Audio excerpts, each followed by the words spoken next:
states can interchange and exchange economic ideas, blah, blah, blah, blah, blah. That fails because one state is just too different from another, or one state refuses access to the constructs of their state. Escalation of conflict rises, you reach a point at which conflict's about to emerge, you take a pacifist stance, you're attacked and you're destroyed. So he's not going to accept that, right? There is a sense in which war is virtuous. It's not that we are proponents of war, but we are realistic. There's a realistic recognition that war is for Al-Farabi, war is an undeniable and inextricably bound consequence of political governance. Right? To have a political governance that did not specialize, utilize, incorporate, contextualize aspects of war theory, war conflict, and actual fighting, then you're not an established regime. The first, he would say, is vice. Right? So that if you use means to satisfy war as an end, war becomes the end. This is what Al-Farabi identifies as the tyrannical regime, right? So that the tyrannical regime uses other means to satisfy war as an end, right? Other means to satisfy war as an end. And you would recognize that war as an end is problematic, right? Because the idea is, if you are using war as an end, to now tie it into the previous point, that means that compulsion and force are the driving motivations of the political architecture. The political architecture is in place to propagate exponentially force and compulsion. Right? That's by definition the definition of tyranny. Right? Insofar as might makes right, it's easy to say might makes right. There's many different ways of interpreting this, right? And we know that Al-Farabi incorporates a lot of the discourse in Plato's Republic. Thrasymachus, the general, comes in and says might makes right, sort of paraphrasing. And the idea is, yes, there is a recognition that might makes right. Might makes right if we mean that might makes right in terms of using force as a means of broaching some other ends.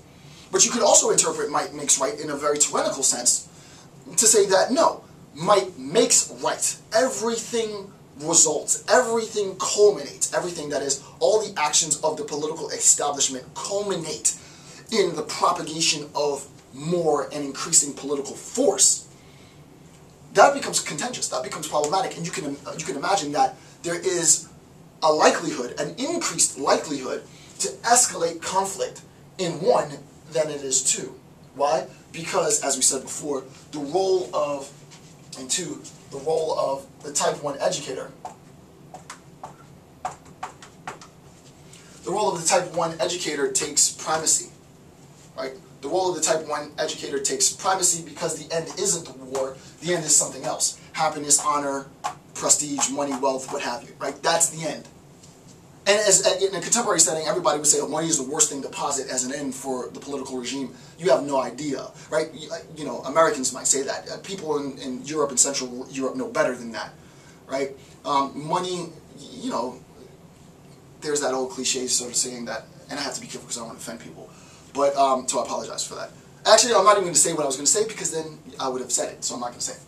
But there is a sense in which, there are things worse than having money as your end. Right? Having money as your end isn't a problem compared to having war as your end. And the type 2 educator rises to primacy here, right? In a political regime that recognizes anything other than war as an end, then rational deliberation is going to be the driving force for that regime. Thus, rational deliberation, and those who represent rational deliberation, educators, are going to rise in this regime. If, however, the regime is about conquest and domination and power, then it's not about rational deliberation, it's about getting those types of educators who know how to successfully incorporate and utilize force to propagate and promote more war, more conflict. The problem with this, in a contemporary sense, is obviously economic expenditure. There's no question about that, right? There's a humongous economic expenditure if war is if war is the end, because you're going to be perpetually in a state of war. Right? If there is any reason the Roman Empire, and I've done quite a bit of reading on this, if there's any reason the Roman Empire fell, it wasn't just because it was morally debased. People say that, right? It was morally debased, blah, blah, blah. That's why the empire fell. No, the empire fell because you can't really implement global conquest, right? It requires an insane amount of capital to globally dominate. You're going to run out of cash. And when you run out of cash, you become susceptible, and everyone's going to remember, oh, you thought you were king of the hill. And they're all going to, it's like piranhas in a pit, right? You're up for grabs, right? So, type 1, the first stance of war is, political motivation is to posit war as an end, which facilitates a vice, according to Al-Farabi, and a type 2 educator. The second means is to use war as a means to some end, right? So you can imagine that war as a means. Here's a perfect example. I think this should be obvious. Insofar as Assad and his regime might be committing human rights violations, we want to protect the people so that human rights might be the end.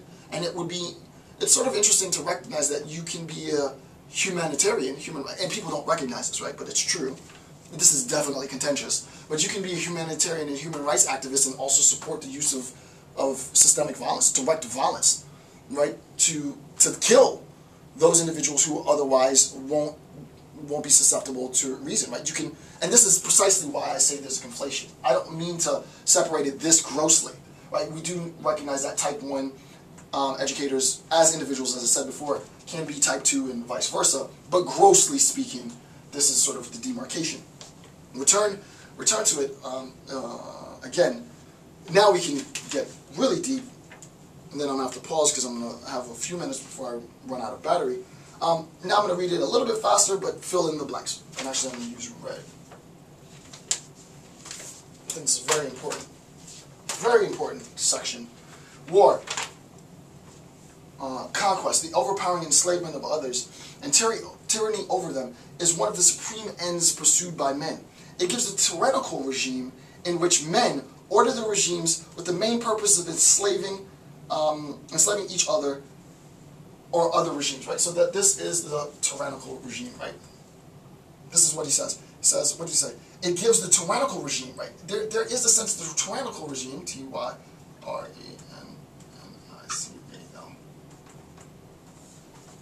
Right?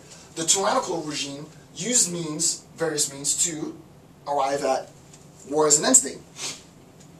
They do not enslave and kill to attain other ends, right? But to satisfy a supreme end common to all men, the love of tyranny, right? So that this becomes the love of, right? This becomes the love of tyranny. So the tyrannical regime used various means to arrive at war, conflict, as the end state. And why? Because of the love of tyranny. Indeed, the bad regime pursuing other ends, such as wealth, honor, pleasure, are, in many cases, transformed into tyrannies when other ends are attained. This is a very, very interesting point, right? He takes it a step further. I would need more room to draw this. But insofar as I'm pursuing means to arrive at an end state, utilizing war as a means, we recognize that if I attain these means, if these means are attained, right, the one good thing, and this is a sort of contentious point, right? I don't know if I want to say it. But let's say capital, right? We're talking about global capitalism, obviously, duh, right? Capital as end. There might be some legitimacy. I'm not going to write this paper, but there might be, I'm going to put it out there. There might be some legitimacy politically to positing capital as an end, because it is categorically impossible to have all the capital. You can't have all of the money.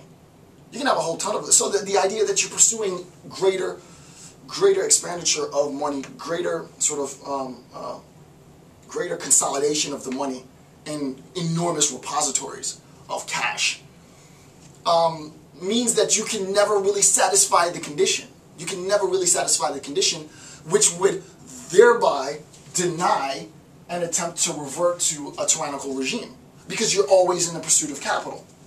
I'm not saying it's a good thing per se, but it is definitely a better thing than the love of tyranny, right? As Al-Farabi as the critique says, as the author says. Bad regimes